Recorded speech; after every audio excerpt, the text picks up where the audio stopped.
জামায়াত সাধারণত কখনো ফুল দিতে আসে না শহীদ মিনার, এবার আপনারা কি মনে করে আইলেন?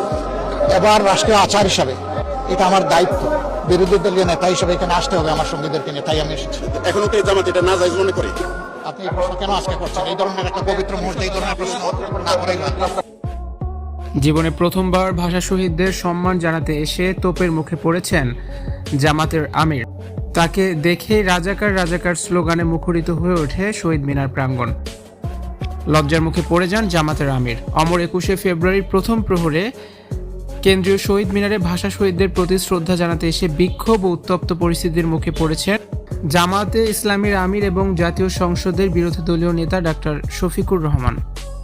দলীয় নেতাকর্মীদের নিয়ে পুষ্পস্তবক অর্পণ শেষে বের হয়ে যাওয়ার সময় তাকে লক্ষ্য করে ৭১-এর দালালরা হুঁশিয়ার সাবধান, ৭১-এর রাজাকার স্লোগান দিতে শুরু করে সেখানে উপস্থিত থাকা একদল মানুষ। এই আকস্মিক স্লোগানে শহীদ মিনার এলাকায় চরম উত্তেজনা ছড়িয়ে পড়ে। পরিস্থিতি সামাল দিতে জামাতে ইসলামের নেতাকর্মীরাও পাল্টা স্লোগান দিতে শুরু করলে পুরো এলাকায় এক থমথমে অবস্থার সৃষ্টি হয়।